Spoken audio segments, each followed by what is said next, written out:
Muito boa noite, bem-vindos. Boa noite para você que está nos assistindo aí em casa. Boa tarde aos nossos convidados. Estamos gravando novamente aqui na Sala de Empreendedorismo, prédio 2 da Univates.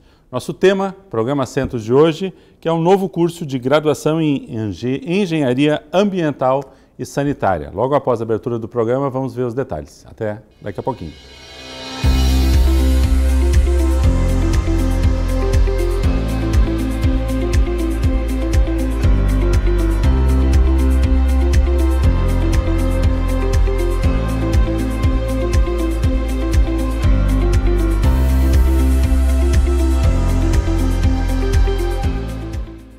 Então, nosso tema de hoje, curso de graduação em Engenharia Ambiental e Sanitária. É uma alteração num curso que nós já temos na casa, mas que está agregando aí não só um nome diferente, mas também novas funções, novas atividades. Por isso, temos aqui para conversar conosco a respeito disso professor Rafael Rodrigo Eckert, que é o coordenador, então, desse curso de Engenharia Ambiental e Sanitária. Também o professor Odorico Conrad, professor do curso também. E Maria Cristina de Almeida Silva, professora deste curso também. Bem-vindos, obrigado pela presença. Professor Odorico, vamos começar com o senhor. A Univates já possuía o curso de Engenharia Ambiental. 13 anos de atividade, né? Um pouquinho desse histórico, assim, de onde vem esse curso? Perfeito, até não quero me atravessar, mas obviamente, obrigado pela oportunidade. Eu sempre tento resgatar um pouco o início da atividade do curso de Engenharia Ambiental, que começou em 2004, 2005, né? Teve até algumas nomenclaturas um pouco diferentes, mas o que a gente percebe? Existe um andar nesse tempo, nesse período aí, que, de certa forma, nos mostra o que a sociedade, o que a comunidade está precisando em termos de profissionais do mercado. Né? Então, voltando para a nossa questão histórica, ele, no início, realmente, ele tinha um foco até um pouco diferente do tradicional que está em curso agora, ou seja, que está tendo essa adaptação ou modificação. Ele era focado muito mais para questões ambientais de forma geral. E a gente foi vendo com o passar do tempo que isso também teve que sofrer algumas mudanças. E, obviamente, nesses 13 anos, teve adaptações, ajustes e mudanças que foram necessárias para realmente tentar atender o mercado de forma um pouco mais tranquila, né? Nessa ideia simplesmente de ajustar o que nós estamos precisando trazer para o mercado de um profissional com, de certa forma, as aptidões, com as capacidades ou as competências que, de certa forma, a gente gostaria de ter para poder nos atender, né? A palavra ambiental, de certa forma, ela até é muito utilizada em ambientes, né, que a gente não quer criar isso meio que exclusivo, engenharia ambiental, né, mas era a nomenclatura que, de certa forma, se usava de forma muito mais abrangente naquele momento, né, e eu acredito que agora é o momento também da gente rever a própria palavra ambiental, né, porque e muitas vezes ela pode ser até interpretada de forma equivocada. Então, isso, de certa forma, nos faz também pensar, repensar, ajustar e rever alguns conceitos e até nomenclaturas, né? Mas nunca esquecendo, né? Nós somos na essência, né? Somos na essência engenheiros voltados para a área ambiental e, obviamente, ela vai criar características bem peculiares em alguns momentos. Sim. Mas sempre digo, é uma coisa dinâmica, né? É dinâmico, é bem dinâmico.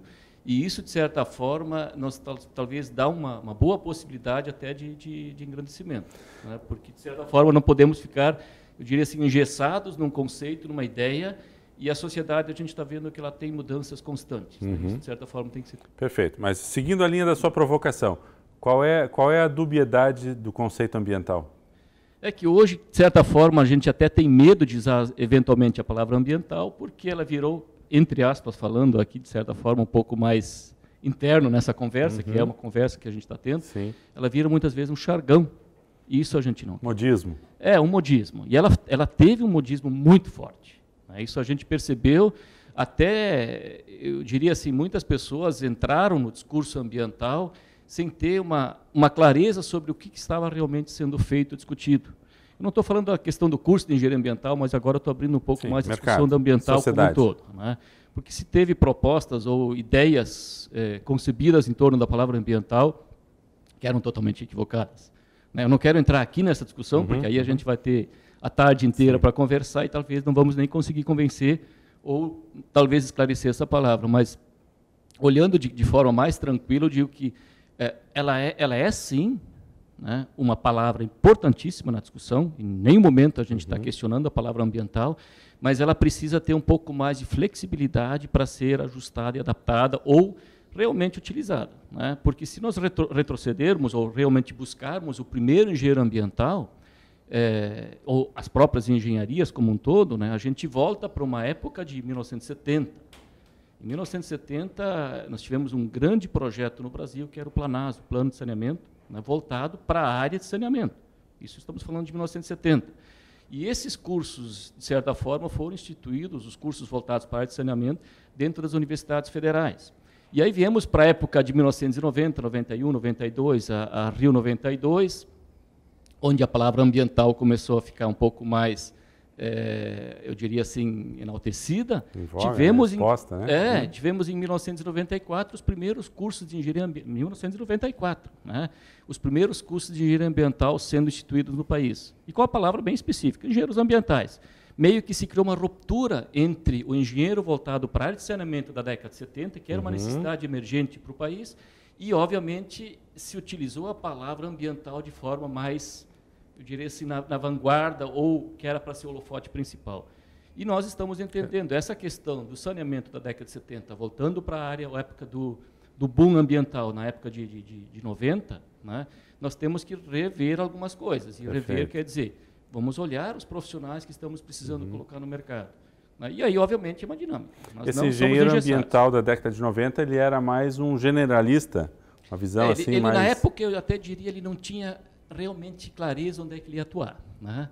Ele foi meio que uma junção, ou um rompimento do ambiente da área de saneamento. Certo. Né? E aí a gente começou a entender que o engenheiro ambiental seria um biólogo, e o biólogo seria um engenheiro ambiental, e houve um certo conflito aí, mas isso, graças a Deus, foi se ajustando e se esclarecendo de forma mais tranquila, né? Porque eu sempre digo, existe uma coisa chamada mercado, e o mercado também coloca necessidades para nós como universidade. E isso, de certa forma, nos dá um pouco de clareza, né, para talvez facilitar até como vamos trabalhar o nosso curso ou os nossos cursos aqui dentro da universidade. Perfeito. Eu acredito que isso... Professor Rafael, um pouquinho do seu olhar também sobre a área. Acho que é assim, importante, mesmo que a gente tenha esse histórico que o professor Odorico traz, acho que é muito claro e muito explícito como a sociedade foi introjetando e trazendo para o seu dia a dia uma dinâmica, quer seja sanitária ou ambiental, como um elemento de tomada de decisão. Não dava mais para se fechar os olhos para isso, né? Isso é muito importante, inclusive. Antes de mais nada, boa tarde a todos, né, aos ouvintes, né, Sandro também. A minha visão é a seguinte, a compreensão da área ambiental no começo, ela foi muito mais uma visão assim, de proteger e conservar, ou seja, de impedir o desenvolvimento, né, o empreender, inclusive. Né, e hoje a visão da área ambiental é muito mais de viabilizar, causando menos impactos, né, e recuperando aqueles que são causados pelos empreendimentos, obras, serviços, né, e pela indústria. Então, esse é o modelo atual da área ambiental, da engenharia ambiental como um todo.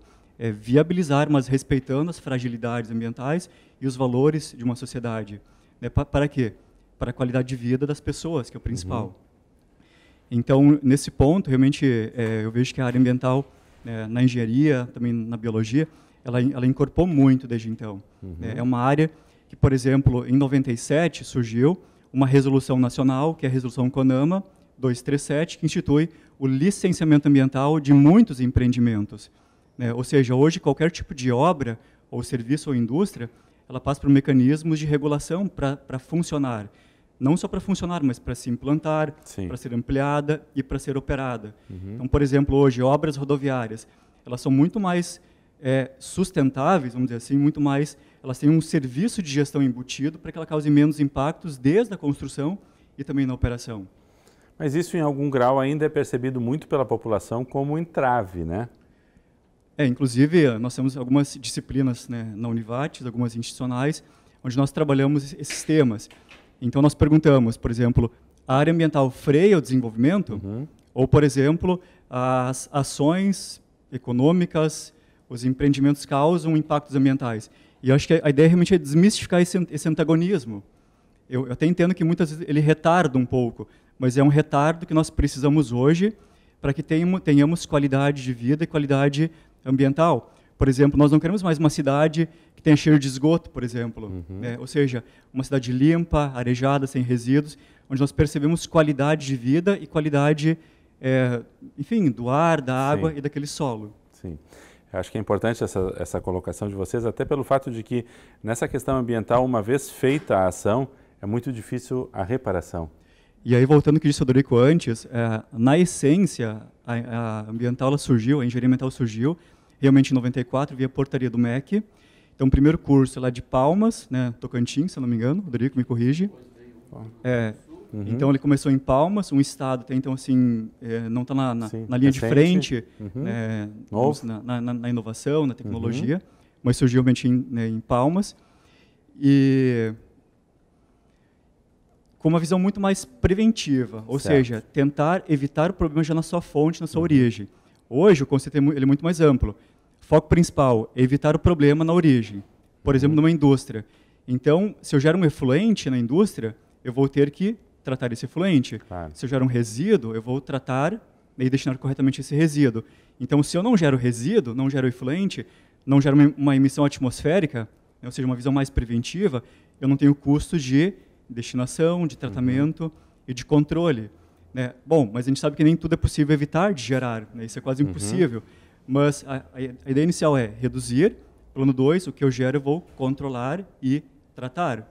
E muitas vezes hoje está gerando, inclusive, novas rendas ou reutilização daquilo que era antes um resíduo, né? Por exemplo, bem a área do Dorico, inclusive, né? Por exemplo, energias. Então, um efluente de uma indústria, um lodo, que seria um descarte, ele tem potencial de ser um biofertilizante, ser uma energia renovável, mas sobre isso ele fala mais adiante, pode ser agora. Vamos ter espaço para isso hoje ainda, né? Com certeza. Vamos ter bastante assunto.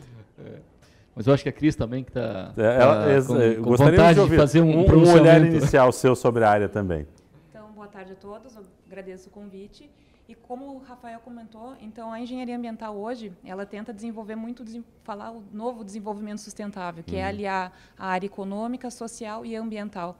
Então é interessante citar que não é um entrave ao desenvolvimento econômico, mas muitas vezes ao contrário, tentando aliar essas duas linhas. Né? Então, como conseguir fazer o crescimento econômico aliado à preservação do meio ambiente? Então, isso tem a visão muito engenheiro ambiental. E também o engenheiro ambiental e sanitário, não só a ideia de preservação do meio ambiente, mas também a saúde pública. Então, o engenheiro sanitarista, aliado ao engenheiro ambiental, consegue ter todas essas atividades de licenciamento, controle de poluição, mas também pensando na linha do saneamento. Então, tratamento de águas, tratamento de esgotos, resíduos e drenagem urbana, tentando preservar, então, a saúde da população. Perfeito. Então, também é uma profissão que hoje em dia tem uma grande demanda, setores públicos, setores privados, então é importante. Eu vou aproveitar e atrapalhar, eu vou pegar o gancho dos dois para deixar meio que talvez até a gente pode tentar visualizar alguma coisa sem organização, obviamente. Bota a ideia e discutimos ela no segundo bloco. Porque dá a impressão que nós estamos falando muito uma questão financeira. E realmente. Vamos voltar para uma discussão financeira. Pode ter esse viés. Né? Ele vai ter esse viés. Se a gente pegar e interpretar o que o Rafael e a Maria Cristina colocaram, nós vamos ter um viés financeiro em algum momento. Né? Perfeito. Acho que vamos pegar esse gancho aí. Fantástico. A questão pública e a questão financeira podem ser o nosso gancho para começar a discussão. Segundo bloco, já voltamos.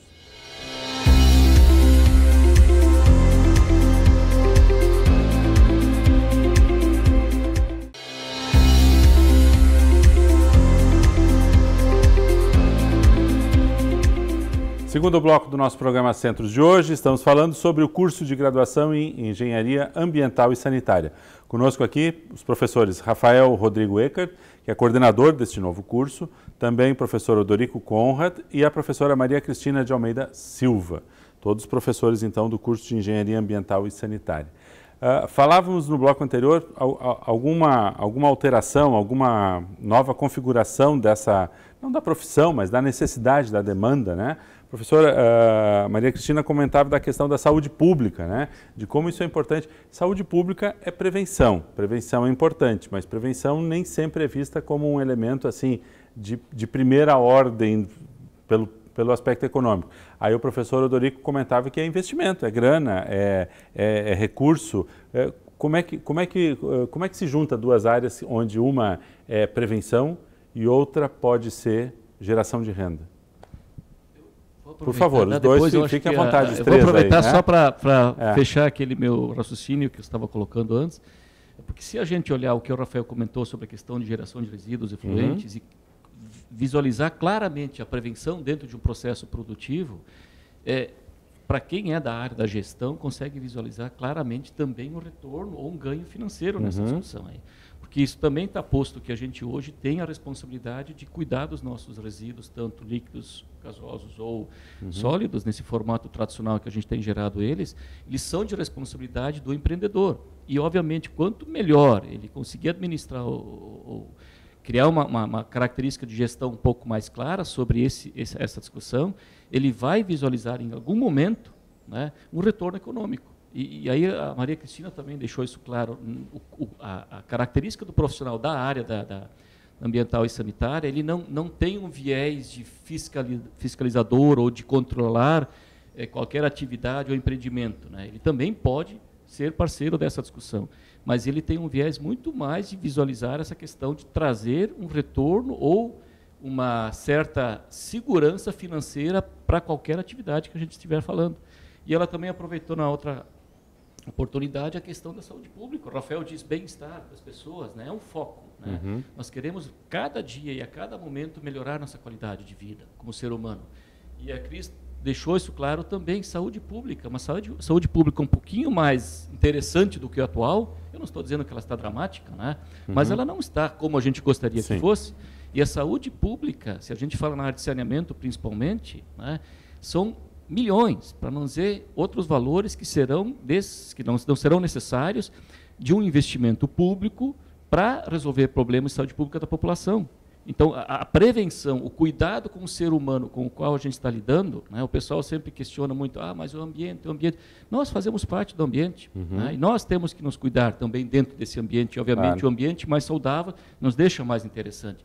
Então, eu vejo muito, o pessoal até às vezes me questiona quando eu comento isso em outros momentos, o viés econômico é importantíssimo nessa discussão. Eu não posso mais visualizar hoje qualquer atividade ou qualquer convívio de uma comunidade sem olhar a questão econômica.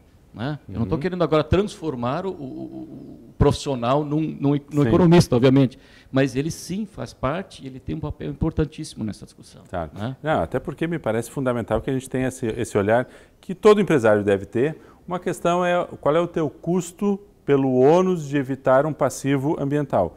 E outra coisa é tu transformar esse custo em um ganho.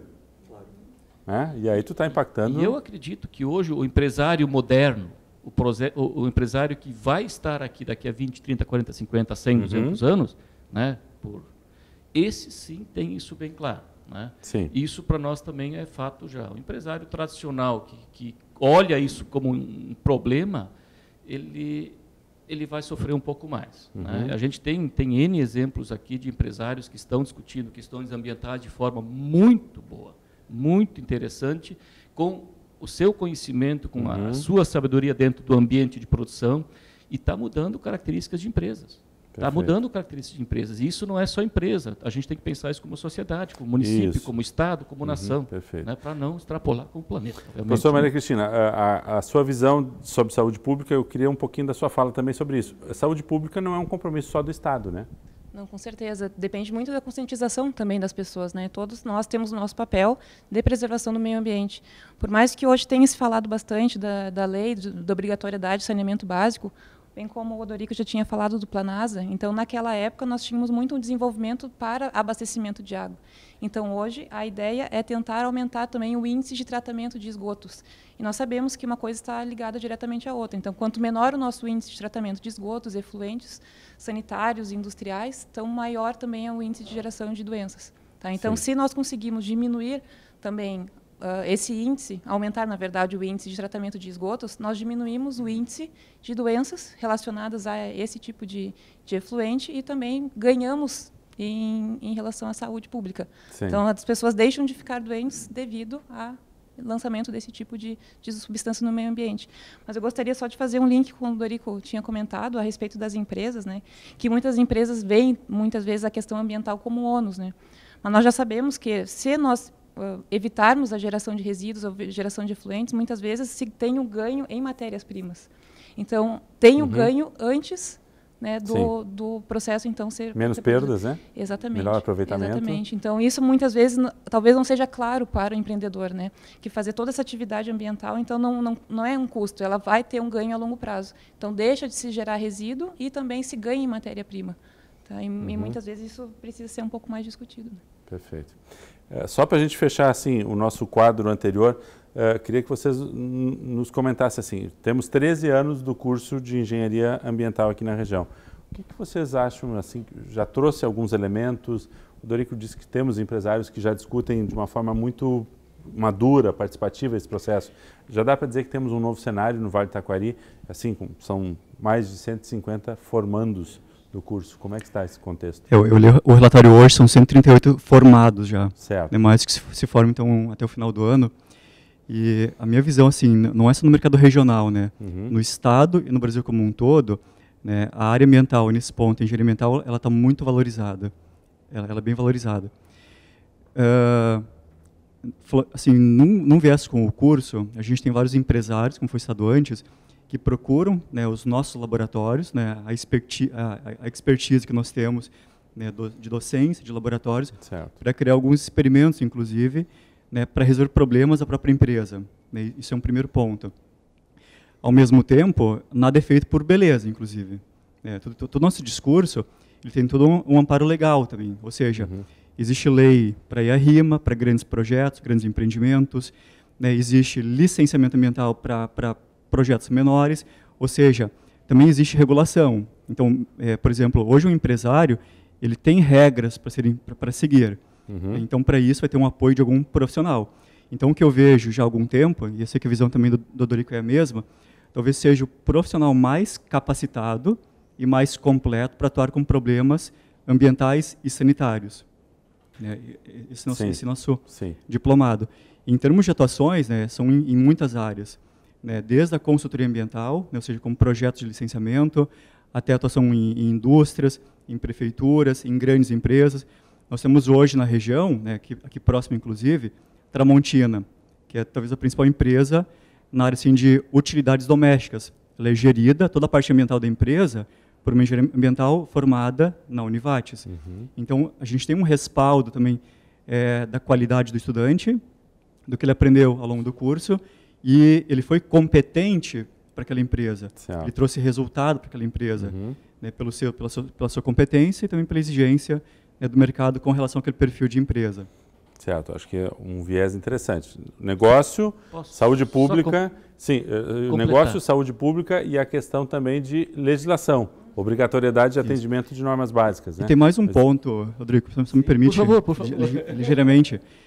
Pensando assim nas duas nomenclaturas, que a gente está misturando ambiental e sanitária. Historicamente no Brasil, a engenharia sanitária ela é mais antiga. Tem que imaginar, por exemplo, há muitas décadas, 60, 70, 50, por exemplo, Rio de Janeiro, Porto Alegre já eram grandes cidades, mas muito poluídas, muito sujas, com muito resíduo, queimavam muito carvão, então era um cenário extremamente ruim em termos de saúde pública. Então, começou naquele ponto um grande programa sanitário, já foi citado inclusive, com obras, com intervenções, para, por exemplo, melhorar a circulação de ar, avenidas mais amplas. Então, fez parte de um processo sanitário de reconstrução de cidades, inclusive. Então, existe uma resolução do CREA, inclusive, que define atribuições para a área sanitária, que ela é de 86. Em 94 surgiu a engenharia ambiental com uma visão mais preventiva, menos focada em obras, mas um foco em prevenção. E o foco hoje da gente é tentar unir um pouco mais as duas áreas. Né? O eixo sanitário com o eixo ambiental num perfil novo de um profissional que hoje o mercado ele precisa. Perfeito, ótimo. Entendido. O Rafael deixou bem claro, isso ficou bonito realmente. Não, eu só queria voltar... Ainda bem que está gravado, né? Ainda bem que está registrado, porque a gente pode esquecer. Mas eu só queria voltar para aquele teu questionamento lá do o que realmente aconteceu no Vale nos últimos 13 anos, né? Eu sempre gosto de olhar o que era antes, o que é agora e o que aconteceu nesse período. É só nós retomar, volta para 2003. 2004 o curso começou as suas atividades. Nós tínhamos já cursos na Univates que trabalhavam fortemente a questão ambiental, mas em 2004 entrou então um curso de engenharia ambiental, de certa forma, para participar da discussão ambiental do Vale. Quantos profissionais estão atuando aqui no mercado? É um número considerável, né? Em consultorias, em empresas, em prefeituras, né? Empreendimentos, tanto no Vale como realmente fora do Vale. E isso deixa as suas contribuições. Eu não vejo em nenhum momento, pode ser que em alguns momentos possa ter acontecido algo nesse sentido, de ter um questionamento, uma discussão sobre investimento ou abrir ou não um empreendimento, mas eu vi o Vale nesses últimos 15 anos, 13, 14, 15 anos, não parar suas atividades de como empreender, né? Ele teve uma contribuição muito forte desse grupo ambiental, ou desse grupo ambiental e sanitário, para deixar isso um pouco mais tranquilo, né? E até poderia dizer, temos muito por fazer ainda.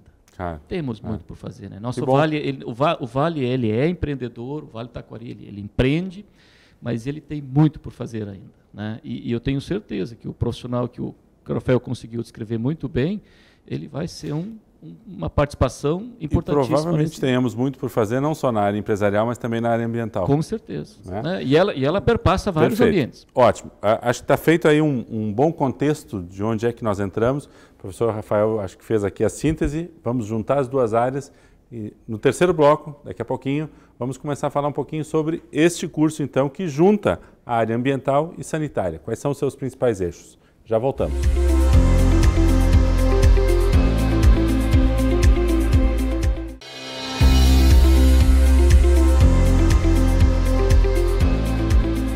Terceiro bloco do nosso programa Centros de hoje, estamos falando sobre o curso de graduação em Engenharia Ambiental e Sanitária, que agrega então o nome sanitária, mas também agrega novos conceitos. Conceitos, como já vimos, que são conceitos anteriores, mais antigos, que foram um pouco deixados de lado, mas voltam para a centralidade.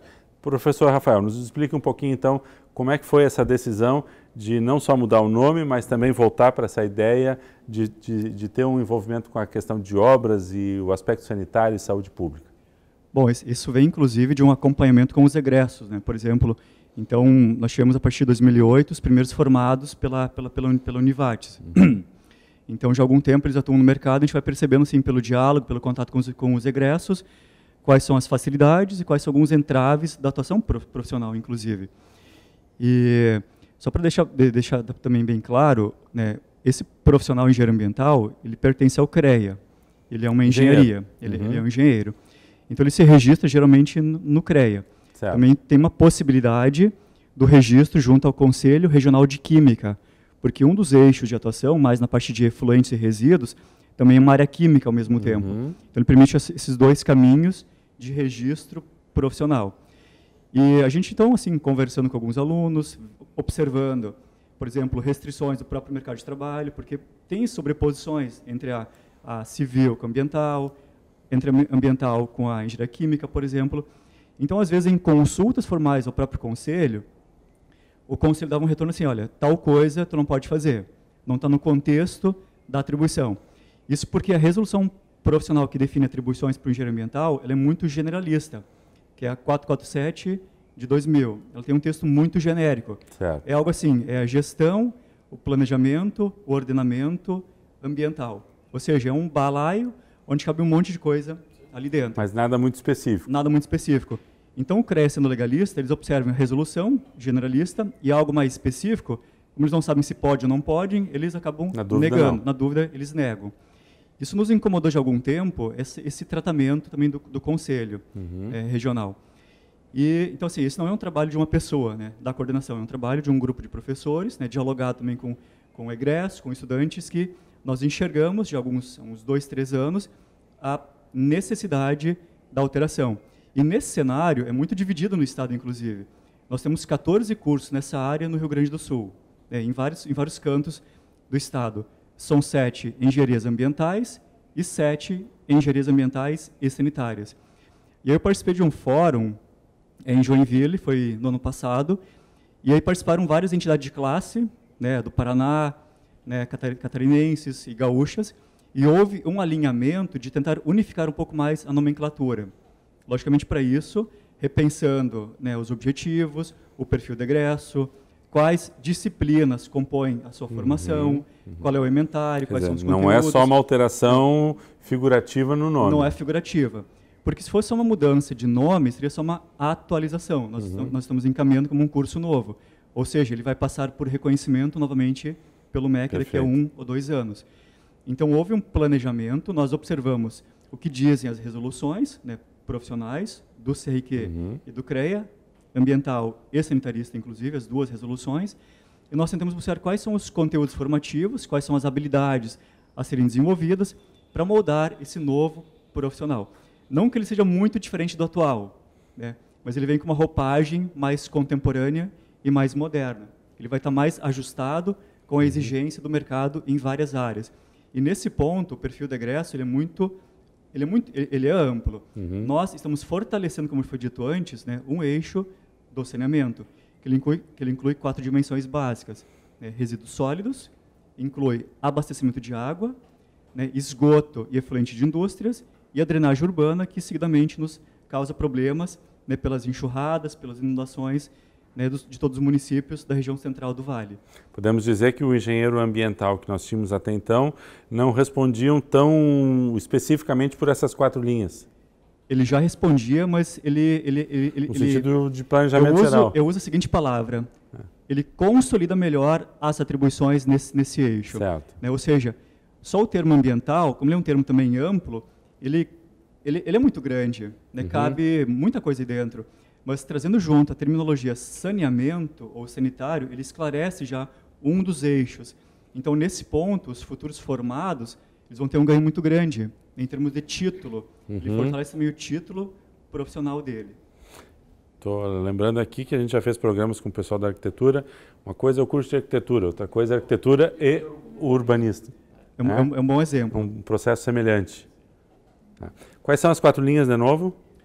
No eixo do saneamento, drenagem urbana, que inclui, por exemplo, escoamento em rios, a parte de recursos hídricos. Certo. Inclui resíduos sólidos, não só a gestão, mas também tecnologias que vão tratar e destinar esse resíduo, por exemplo, aterros sanitários, coprocessamento, entre outros nomes, que são tecnologias ambientais. Inclui tratamento de água e abastecimento, ou seja, ele inclui desde a captação da água de um rio, né, ou do subsolo, a sua adução por bombeamentos, inclui o tratamento, inclui a reservação e a distribuição até a residência. Na residência, todo o sistema sanitário de redes internas, numa edificação que também é uma área da área civil. E depois disso, usada a água, ela vira também um efluente.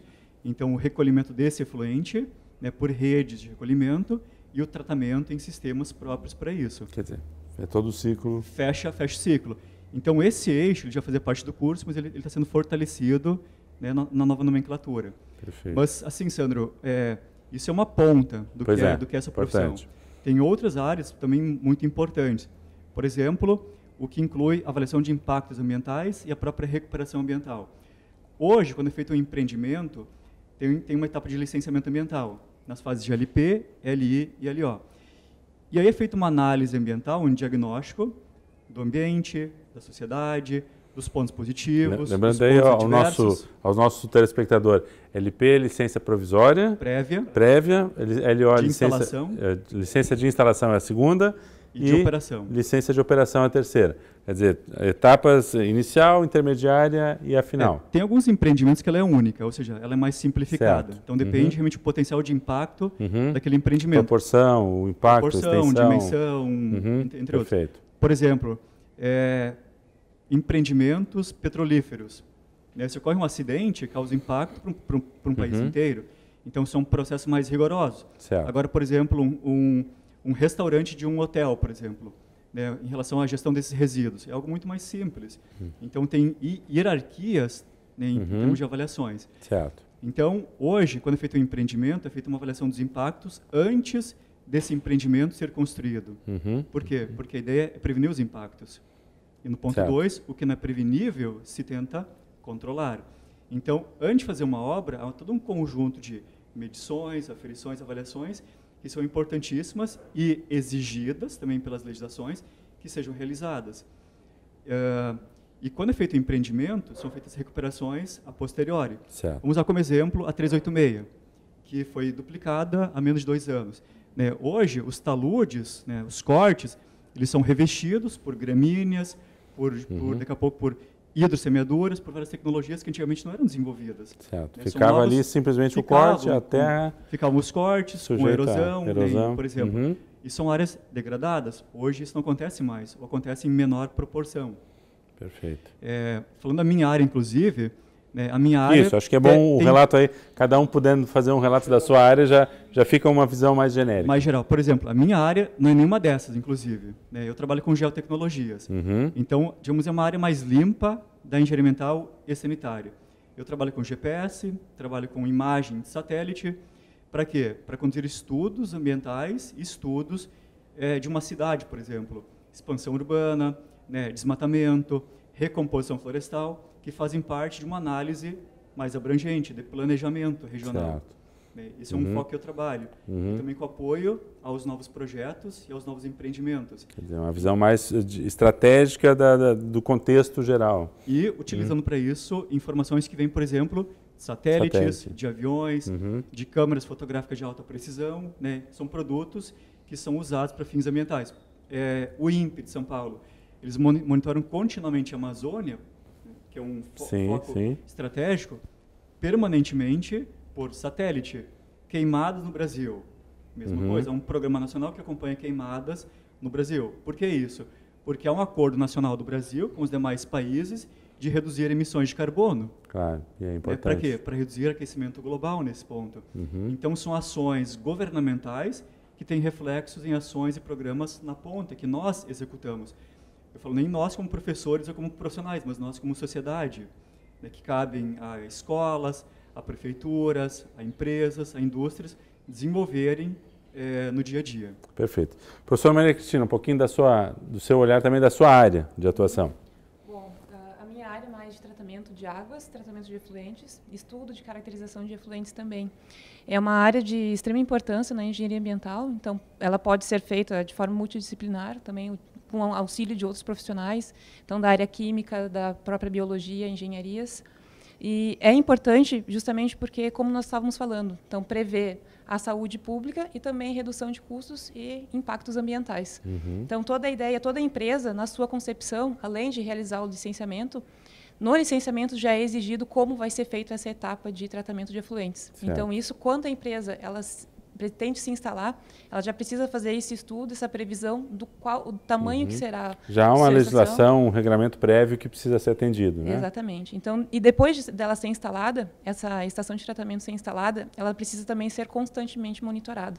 Então, também nós temos resoluções tanto do Conselho Nacional, do Conselho do Estadual e Federal do Meio Ambiente, que prevê alguns parâmetros de lançamento. Então, é importante também esse profissional, uma linha de atuação, fazer esse monitoramento. Então, coleta de amostras, análise e verificar se os parâmetros desse efluente estão sendo atendidos. Se não estão sendo atendidos, de que forma poderia ser revertido algum tipo de situação. Então, que estudo poderia ser realizado na tentativa de atender parâmetros definidos na legislação. Perfeito. Professor Odorico, deixo para lhe ouvir na volta. Com certeza. Quarto bloco. No quarto bloco, vamos ouvir um pouquinho da visão do professor Odorico enquanto sua área de desenvolvimento e também algumas informações sobre a estrutura do curso, né?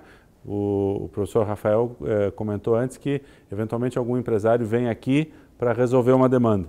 Acho que é bom a gente também ver como é que isso funciona na interação com a sociedade. Já voltamos.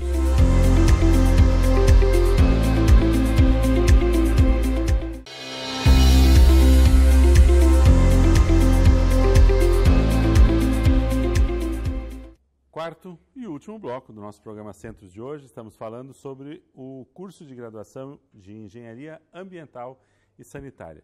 Cada um dos professores aqui, o professor Rafael, a professora Maria Cristina, estavam falando um pouquinho da sua área específica, né? Professor Odorico, sua vez. Bom, mais uma vez, então, obrigado. Né? É pena que já estamos no último bloco, porque a conversa... A gente pode fazer outro programa. Com certeza, mais um eu sei que a gente começa a conversar e discutir o tema que para nós é tão importante quando a gente vê... Para todo mundo é importante. Eu acho que isso é legal dessa área. Hoje ninguém é alheio a esse conjunto de informações. O que falta muitas vezes é um pouco mais de conversa e discussão para deixar isso mais tranquilo. Certo. Mas voltando um pouco mais para a área que, de certa forma, eu atuo mais especificamente no curso que está agora sendo apresentado, que é o ambiental e sanitário, tem o foco que é a área de resíduos, que de certa forma já está colocado como um eixo importante dentro da área de saneamento, que a gente tem que rever isso. E eu sempre tento resgatar. Alguém poderia dizer, mas já está resolvido. Não existe nada resolvido hoje, né? Existem coisas para melhorar ou ajustar. Se a gente olhar o parâmetro resíduos há 15, 20 anos, nós tínhamos uma região com 10, 15, 20 lixões espalhados pelo vale e nem vou entrar no estado. E isso já não é mais fato hoje. Isso não é mais realidade, né? Nós temos hoje uma característica diferente de destinação de resíduos, principalmente para aterros sanitários, ou municipais locais aqui, ou para fora do ambiente regional, que seriam os grandes aterros sanitários privados que existem no estado.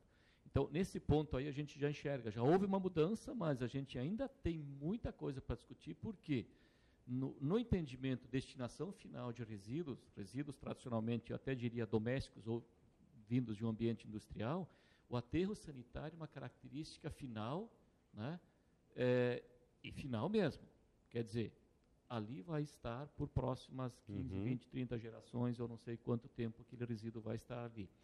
Então, isso já não é mais moderno hoje, no âmbito internacional, né? Aí eu tento sempre trazer um pouco das informações do que está acontecendo na Europa para algumas características de destinação, e o aterro sanitário, no ambiente europeu, nos principais países europeus, que a gente considera vanguarda na área de resíduos, o aterro sanitário já não é mais o foco.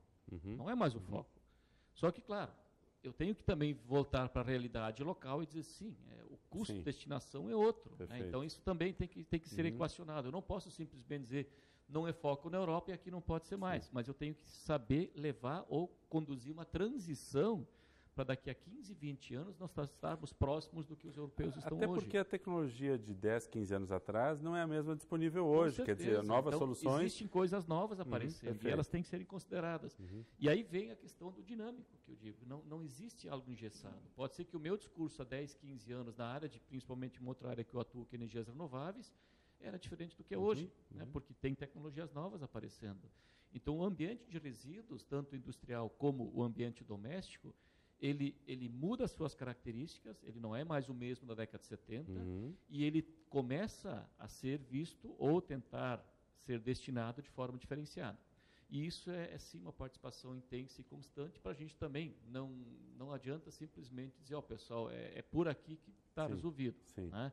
Está dado, a situação está fechada. Não existe isso, é uma dinâmica constante. Até muitas vezes, para nós do outro lado, como profissionais da área, como formadores, né, de futuros profissionais que vão atuar no mercado, a gente às vezes, já mudou, agora já tem coisa nova. Então, nós também temos uma obrigatoriedade de nos atualizarmos constantemente. Né? Isso é bom. Né? A gente também não fica no... Que bom. Isso é ótimo. Né? Então, resíduos é uma coisa muito dinâmica. E tem um espaço da questão voltada para a produção de energia, que nós temos um foco dentro das energias renováveis, talvez podemos até depois discutir um pouco a questão das... E essas duas áreas conversam, né? Conversam diretamente. Né? Depende como eu visualizar a destinação, energia, sim. Né? Uma palavra coprocessamento, que para mim era visto há 6, 7 anos atrás como algo que vai demorar muito para vir para o Brasil, já é fato agora. É fato. Eu mesmo tinha um discurso, coprocessamento vai demorar um pouco mais. Né? Incineração, que a Europa já usa de certa forma há 15, dias atrás 20 eu me lembro de ter recebido no WhatsApp um vídeo do Japão onde a incineração do lixo gera energia térmica. Né? Para nós ainda não é fato. E o coprocessamento, que na Europa também já era fato há muito tempo, né? Até tem uma discussão entre incineração e coprocessamento, mas não é o momento da gente olhar isso. É mais técnico. Mas houve uma dinâmica rápida. Né? E eu acho que é compromisso nosso acompanhar as mudanças, as novas tecnologias que estão se apresentando, mas também com cuidado, porque é uma responsabilidade. Eu não posso simplesmente dizer sim, incineração funciona, e quando eu vejo, nós temos instalado meia dúzia de churrasqueiras e fazendo o que não se deveria. Né? Eu já participei de um momento desses em outro estado, que a churrasqueira virou incinerador virou a resposta, e no final tinha licenciamento ambiental sobre churrasqueira para queimar lixo hospitalar. Né? E foi algo dramático. Mas, voltando para a questão do resíduo, ele é, sim, dinâmico, tanto na sua geração, quantidade, as características dele e, obviamente, seus destinos. E a questão de energias renováveis, que aí eu diria assim, é algo muito rápido. Ali parece que vai ser coisas assim que se a gente E está muito em voga, né? Está em voga e eu também não quero arrastar para o jargão. Né? Eu quero trazer ele para uma discussão séria e sustentável no discurso de não sustentabilidade ambiental, mas sim sustentável como fonte de energia. E é outro exemplo do que o senhor comentava.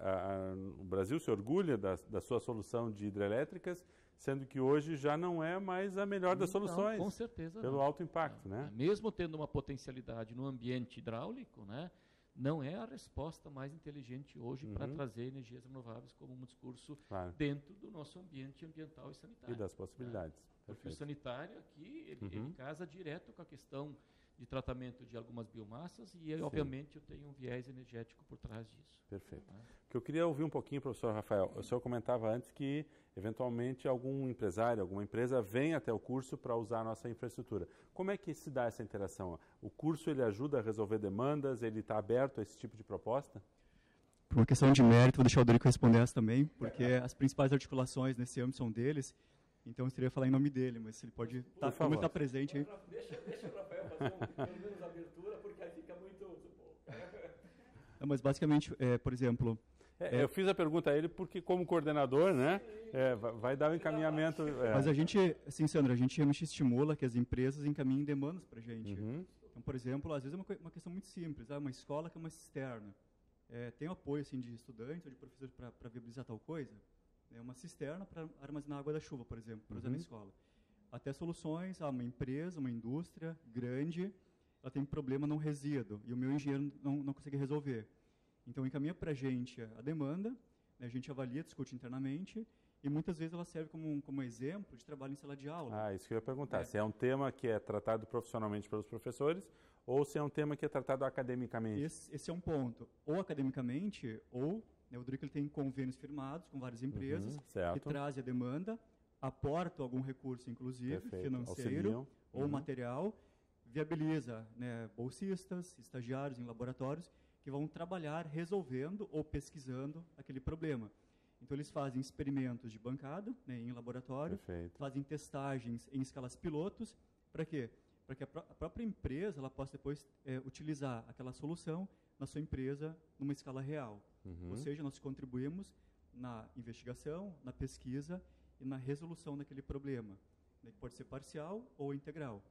Em mais detalhes, o Dorico pode... E essa solução, ela gera uma propriedade, gera um vínculo com a empresa ou o curso fica disponível também para poder viabilizar ou disponibilizar isso para outras entidades, outras empresas? Aí depende muito da forma como se regula trabalha com a empresa. Né? Eu acho que o Rafael já deixou isso bem tranquilo. Né? Alguns projetos eles são mais focados para a questão bem específica da empresa. Da e outros realmente são, eu diria assim, até de conhecimento público de preferência. Né? Porque nós também entendemos que, como universidade, a gente não pode só pensar no conhecimento interno nosso, fechado a 5 chaves e assim por diante. Ele tem que virar público em algum momento. Mas isso também está bem claro sempre com o formato de parceria que a gente cria. A gente deixa isso bem claro no contrato inicial. É possível, sim, deixar isso público depois para poder buscar a possibilidade de replicar isso? Sim. Se a empresa entende que esse conhecimento é só do conhecimento dela, vai ser só do conhecimento dela. Né?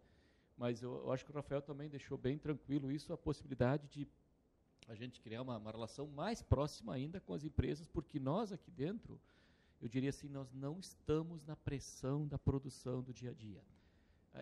Isso eu já percebi em várias oportunidades, quando a gente lida com a empresa, a gente visualiza, a gente chega sem a pressão da empresa, a gente chega num empreendimento, a gente enxerga 7, 8, 10 coisas. Por que eles não fazem isso assim? Por que não usam esse material? Por que não fazem... E aí, realmente, não é porque não querem, porque eles não tiveram tempo. Não tem tempo de parar e perceber. Não tem tempo de parar essa pressão da produção e fazer essa reflexão sobre a utilização de diferentes resíduos, de diferentes matérias-primas para modificar a geração de resíduos. Muitas vezes esse também é um viés importante, trazer uma pessoa que está na academia e a gente está visualizando isso como algo muito importante. A academia está conseguindo deixar sua contribuição. Nós não queremos criar um apartheid entre a empresa e a academia. A academia, sim, tem que estar lá, pronta para poder atuar junto com a empresa. Ela só tem sentido... Isso, exatamente. Ela, né? Aí, realmente, e não só eu diria empresa, eu sempre falo empresa, sociedade, de forma geral. A tendência que eu vejo, né, nós agora como universidade, a tendência é isso tomar mais corpo ainda. Ampliar. Se ampliar. Ou seja, é função nossa ter mais participação social no dia a dia da sociedade, das escolas, das empresas, em vários segmentos. Sandro, me permite mais um comentário? Claro, por favor, vamos encaminhando agora. Alguns números também sobre o curso. Então, apesar dessa mudança assim, de nomenclatura, né, de mudar de engenharia ambiental para ambiental e sanitária, nesse replanejamento, nós procuramos não aumentar a carga horária. Certo. Então, o curso ele tem 3.760 horas. Né? Sendo dentro dessas, 120 são horas complementares, que o estudante ele participa de eventos, minicursos, oficinas, certo. Ele soma isso sem ter disciplinas. Então, em disciplina, são 3.660 horas, que é próximo ao mínimo, né? O mínimo seria 3.600. Certo. Então, na comparação com outras engenharias, inclusive, nós somos uma engenharia, junto com a produção, uma engenharia um pouco mais enxuta. Ela tem menos carga horária, ela fica um pouco mais econômica também de ser paga pelo estudante. São 10 semestres. 10 semestres são 5 anos de curso. Então, como é uma engenharia, logicamente tem cálculo, tem física, claro. tem química, tem toda uma formação básica em engenharia. Então, são colegas de outras engenharias, da mecânica, da automação, que trazem da seus conhecimentos. Ela é conjunta, é um perfil da engenharia, uma formação forte na parte mais exata, mas numa certa fase ela fica um pouco mais suave. Sempre falo, né? A engenharia ambiental e sanitária ela é um pouco mais soft. Sim. Soft não de ser mais fácil, mas ser um pouco mais maleável em relação aos resultados. Até porque ela tem que agregar um pouquinho de biologia também, né? Questões de ambiente e de sociedade. Sim. Então ela não é tão exata, tão rígida como as demais engenharias. E esse é também um dos motivos pelo qual atrai muitas mulheres para o curso, né? Assim como algumas outras. Sim. Então é metade meninos, nem metade meninas, mais ou menos. Então quem estiver nos ouvindo, nos assistindo realmente em casa, é um curso que eu tenho por convicção, é uma ótima formação. Sim. Ele tem um mercado no presente e o que eu vejo ainda assim que no futuro ele tende a criar mais corpo ainda. Mas só pelo presente ele vale a pena. Esse é um tema que não veio, pode ter surgido uma variação no modismo, mas ele veio para ficar, né? Muito bem, muito bem. Agradeço a presença de todos aqui pelas informações. Vamos estar acompanhando as novidades do curso e a TV Univates também vai estar cobrindo. Por favor, nos compartilhem conosco e com os nossos telespectadores todas as novas ações que estejam surgindo aí, que é um tema que nos é muito caro e importante. Agradecemos principalmente a você que nos acompanhou no programa Centros de hoje. Voltaremos na próxima semana com um novo tema aqui na TV Univates. Até lá!